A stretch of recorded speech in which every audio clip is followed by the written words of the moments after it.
If we live to ourselves, I can assure you, we'll die of ourselves.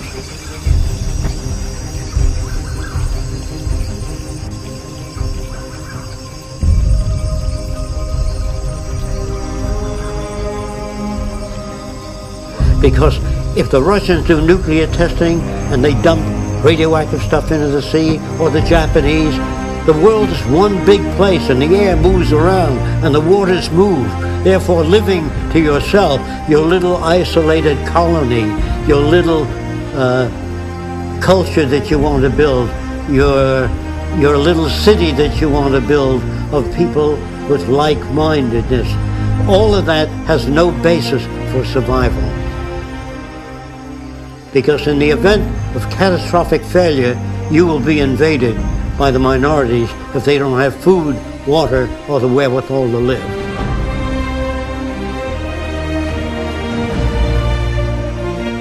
You can't find the answers by declaring a society democratic. You can only find the answers by research and development. You can't find the answers by putting people of high moral character in government. You can only find the answers by innovation, by studying the systems and the problems, and working on methods of alleviating those problems, not through law. Law is when you don't have a method of solving a problem. If people steal or hurt one another, you say it's against the law to hurt somebody. Well, if a person doesn't have the means to live by, he's going to hurt somebody to get the money or whatever they need. So that isn't dealing with a problem. Law is really avoiding problems. It's just nailing a proclamation on the wall saying, you don't do this. You see, it doesn't work. In the long run, you might cause people to consider an action before they take it. But all laws come into existence because of scarcity. Always difficult to imagine that.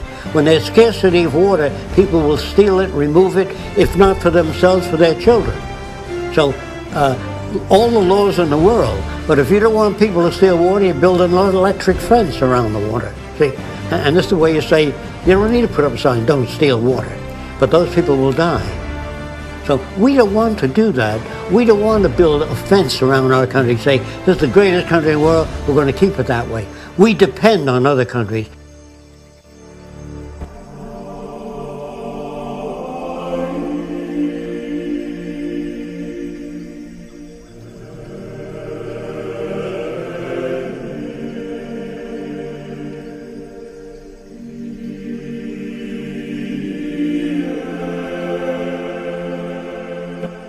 The scientific method, if applied socially, will work.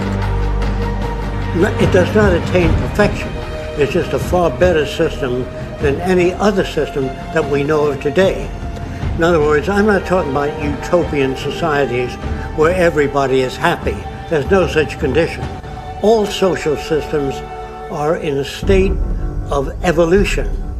That is, an established society is one that has found a way that worked for the people in control of that society. Whereas all societies are emergent, constantly evolving. There's no such thing as attaining a sane world. Sanity depends on the acquisition of information and applying that information to the well-being of all people and protecting the environment. That's what I mean when I use the word sanity. We live in an environment that's so loused up, it's very difficult to generate good feelings between people because they come from different places with a different value system and different needs. In the society of the future, someone asked me, would everybody be alike in your society?